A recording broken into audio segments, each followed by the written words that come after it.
Super Bowl 15. After 20 years, the Philadelphia Eagles return to the World Championship game.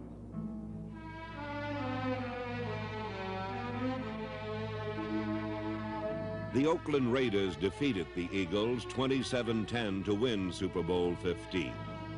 It was a surprising setback for a team that had surmounted all other obstacles, a team that had only 2 weeks before earned the right to be called a champion.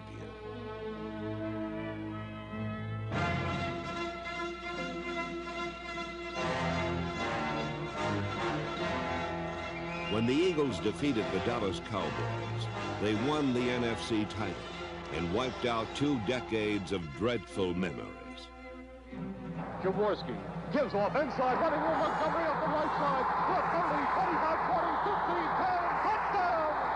Herbert Montgomery! In just 5 years, the Eagles had gone from patsy to powerhouse, a remarkable achievement by a group of remarkable men.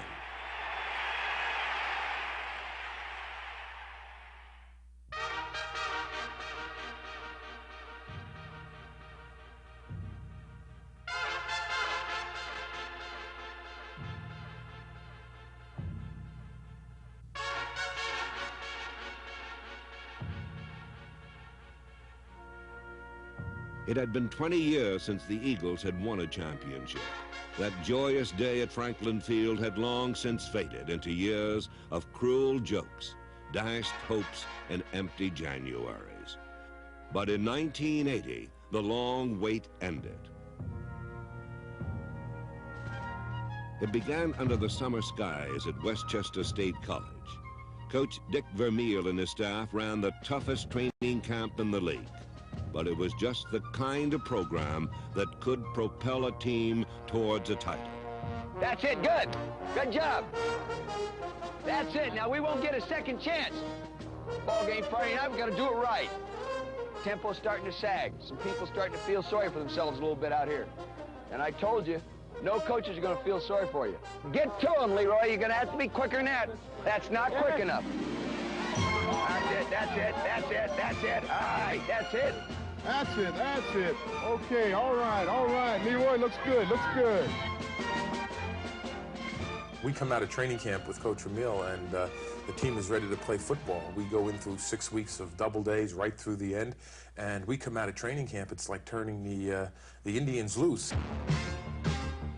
Right from the first week, the Eagles won.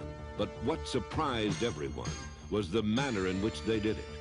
A previously conservative offense suddenly became the league's most daring attack.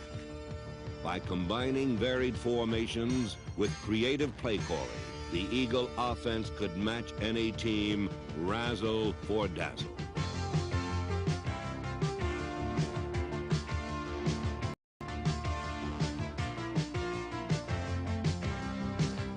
The Eagles have 20 offensive goals they hope to achieve in every game they play. In the early weeks of 1980, they met or surpassed them all. Every time the Eagles reached their opponent's 20-yard line, they scored. They averaged 35 points a game, and the key to all this offense was deception. By shifting their running backs and changing formations, the Eagles confused opposing defenses, giving them so many looks that by the time the play was in progress, bewildered defenders were hopelessly out of position.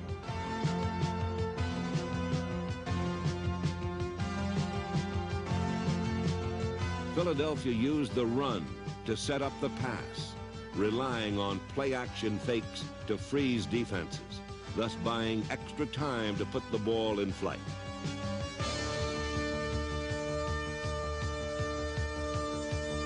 When Dick Vermeil was carried off the field in Minnesota, some critics sniffed that few championships had ever been won in September. But even this early, the players could sense that 1980 would be a special year.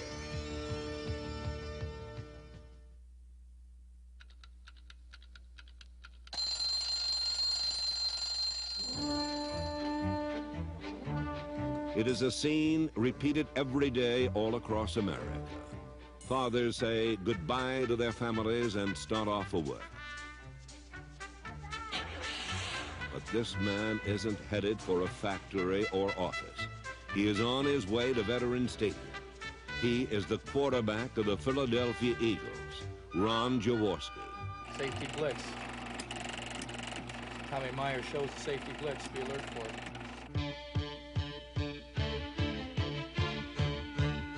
In 1980, Ron Jaworski was the best quarterback in professional football. He was the leading passer in the NFC, a Pro Bowl selection, and Maxwell Club NFL Player of the Year.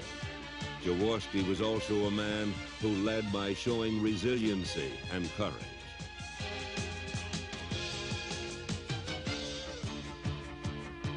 Jaworski won many honors in 1980, but it was his ability to absorb punishment that carried him far beyond the boundaries of talent. Jaworski's durability meant as much to the team as did his skill for executing the Eagle offense. But one thing Jaworski did not have to do was motivate the rest of the squad. When I'm in the huddle, I call a play. It's like everybody knows that everyone's going to do their job. It's not like, well, I can take it easy this play because I know the other guy will handle it, you know. Everyone is going out every play and busting their butt to do their job and get the job done. Key players on offense have provided leadership through the entire Vermeil era. Tackle Stan Walters, center Guy Morris, and blocking specialist Jerry Sizemore, who did not allow a sack all season. They teamed with ageless Woody Peoples and young Petey Perot to form a front line that further benefited from the blocking of tight end Keith Krefli. Twice Krefli astounded doctors by returning from serious injuries. The result was yet another productive season for a Vermeil-era veteran. One of the most honored Eagles in the Vermeil years has been Harold Carmichael, and 1980 was no exception. Carmichael set an NFL record of 127 consecutive games in which he caught a pass. He was a starter in the Pro Bowl, and for his charitable endeavors off the field, he was named NFL Man of the Year.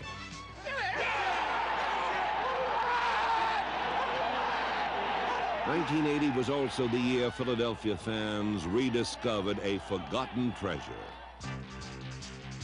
Critics had been trying to replace receiver Charlie Smith for 7 seasons, but such talk ended when Smith posted career highs in receptions and yardage. Running back Wilbert Montgomery has never been anything but a star to Eagle fans, and in 1980, he further ensured their loyalty by leading the team in rushing and receiving, despite a series of nagging injuries. The popular theory has always been, lose Wilbert and kiss the playoffs goodbye. The Eagles happily proved otherwise.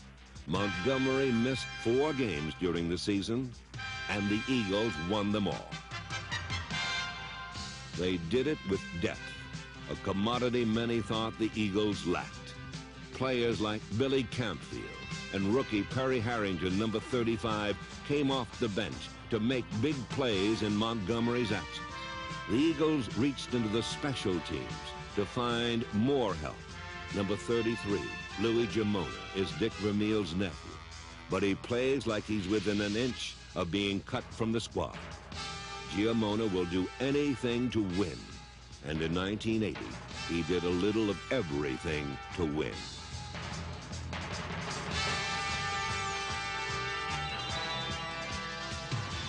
Perhaps the greatest improvement came from fullback Leroy Harris. Once mired in Vermeil's doghouse, Harris escaped when he stopped chain-eating donuts, slimmed down, and dedicated himself to becoming the best player he could possibly be.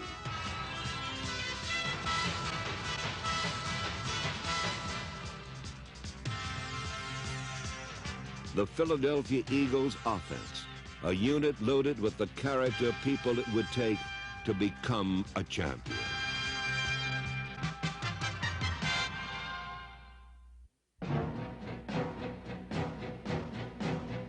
In 1980, the Eagles were the best defensive team in professional football. In a year when offense was king, the Eagles permitted only 13 points a game. Nobody else was even close.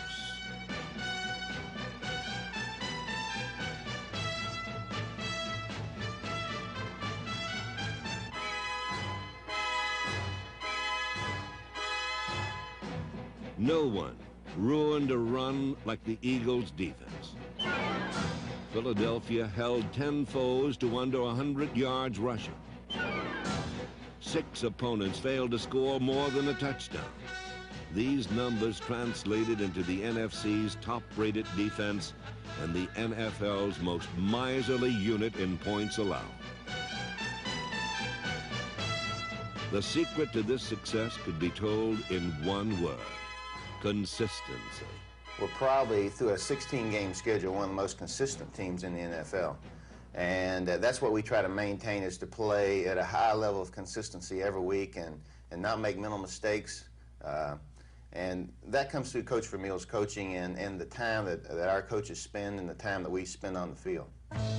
No one is more consistent than N. Carl Hairston, an all-pro in everything but name. Hairston was the steadying force of a defensive line that also featured Claude Humphrey, number 87, Philadelphia's designated pass rusher.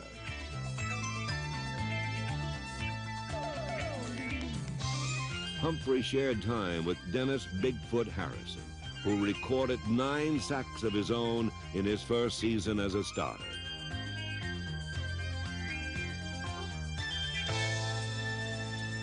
The focal point of the Eagle defense is right in the middle of the line, where nose guard Charlie Johnson plies his trade. For the second straight year, Johnson was an all-pro. He gained further notoriety with 3 interceptions, an amazing total since he gives way to Ken Clark on passing downs. The nose guard is the game's toughest position, but it is where Charlie Johnson thrives. I wouldn't give it up. I wouldn't play any other position. That's my job, and I like it. I really do. That's what a 30 defense is to have a good nose guard, a good solid nose guard inside where he can take the pressure off the linebackers and tie up 2 blockers and let the linebackers run free and make the hits. Bill Berge, John Bunting, Frank the Master, Jerry Robbins. Try to think of a better group of linebackers in the National Football League. You can't.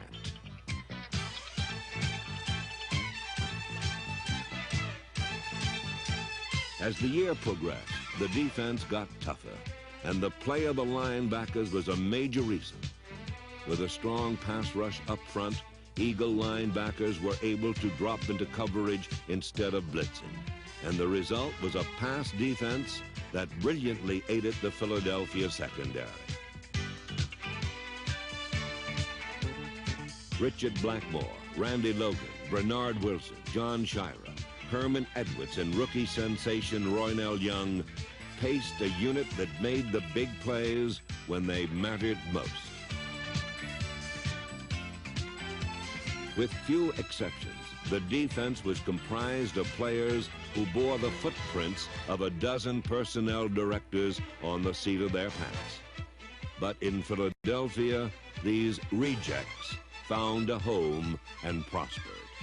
I think a lot of people will be surprised to find out how well a guy can play if he has character and he's in the right atmosphere. If you surround yourself with good people, chances are things are going to go your way more often than not. And fortunately, my good people are also good football players.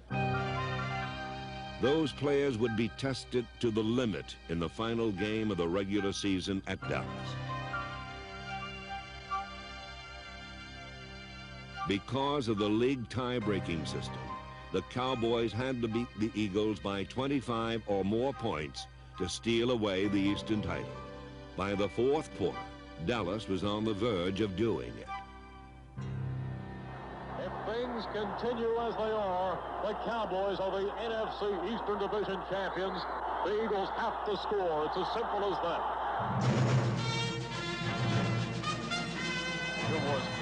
He floats the pass down the far side. The pass is caught, and it's a touchdown. Floyd Parker just made a miraculous play. First and goal. It's a handoff to Montgomery. Cuts inside in for a touchdown. And that's going to seal up the title. The Eagles lost the battle but won the war. Loyal soldiers like Walters, Prefley, LeMaster, and Smith had at last earned a distinction long hoped for but never realized.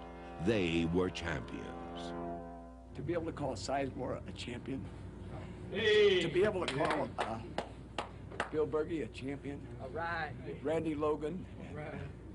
John Bunning, the guys that have been here all 5 years, Carl Hairston, this guy right behind me, Guy Morris. To be able to call you guys a champion, it's the greatest thrill I've ever had in coaching. And thank you for what you've done for me. In the first round of the playoffs against the Vikings, the Philly fans had their game faces on. But on the field, it seemed as if someone else was masquerading as the Eagles.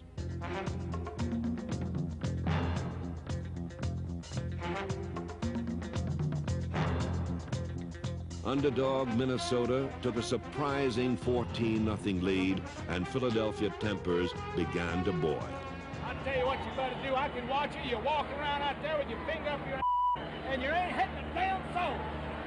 The name of the game, man, is hit. It's pursuing. It's working. And we're not doing either. I'll tell you what, they go down here and score. It's your job to win it. And I want to see you do it. The Eagles got the message. The comeback began with a big play from the special teams, a fumble recovery that opened the floodgates to a turnover tidal wave.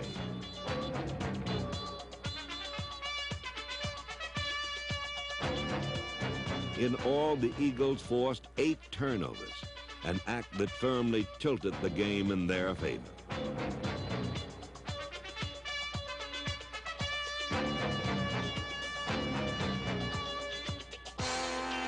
While the Viking offense played giveaway, the Eagle offense scored touchdowns.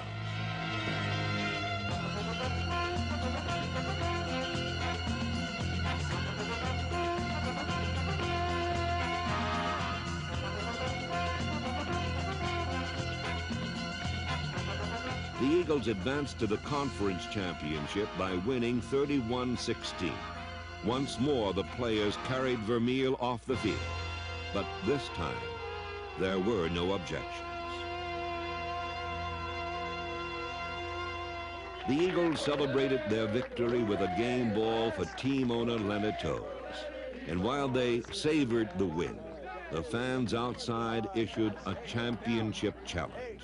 We want Dallas! Dallas! We hate you! Dallas! Right here! At the vet! At the vet! The fans would get their wish. The Cowboys, so long the Eagles' nemesis, would try one more time to deny Philadelphia their championship dreams. Years back, when we were struggling to win 5 and 6 and 7 games, a lot of people used to take the Eagles for granted. A lot of guys have heard me say, never allow anybody to take you for granted. I have a feeling that the Cowboys are sort of taking us for granted right now. We're here because we've earned the right to be here, and we've played well enough to be here. And we can beat this football team. If the Dallas Cowboys are going to take us for granted, we'll whip their ass. God bless America. Dallas faced not only the Eagles, but an entire city, a city united. Against odds like that, the Cowboys never had a chance. My home, sweet home. Philadelphia's Doc Wallopers punched holes in the Cowboys' sophisticated offense. It was like a wrecking ball loosed in the Louvre.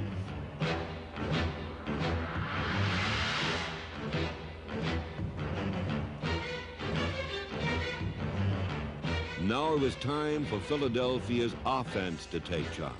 Blustery winds wiped out the passing game. But on this day, these Eagles would not need wings. Jaworski gives off inside, running with Montgomery up the right side. Look, 30, 25, 40, 15, 10, touchdown! Herbert Montgomery! Montgomery explodes on the right side, and the Eagles have scored first. A long yard, Dick. Dick? Huh? About 1 yard. All right, deuce wing, 15 base. Leave Wilbert in there. Dick? Yeah. Got 2 downs here probably to make it. Yeah. Carmichael split wide to the near side. It's a pitch to Montgomery. Off right tackle. 25-30, 35-40, 45 midfield. Montgomery to the 45, to the 40, to the 35, and drive down at the Cowboys' 25-yard line. Robert Montgomery having his day of days. Dick, yeah, great call. Thank you. Beautiful. All right, slot split. I want 47 slant. This should be a touchdown right here, Dick. Yeah. Should be a score. Jaworski on the delay to Leroy Harris up the middle, across the 5. Touchdown Eagles. Leroy Harris.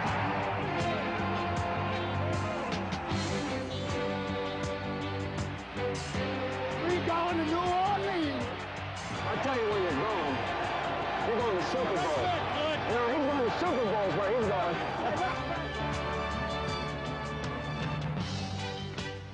Eagles 20, Cowboys 7. The triumph of the underdog, the comeback from hard times. Yes, the long wait was finally over. The Eagles were champions.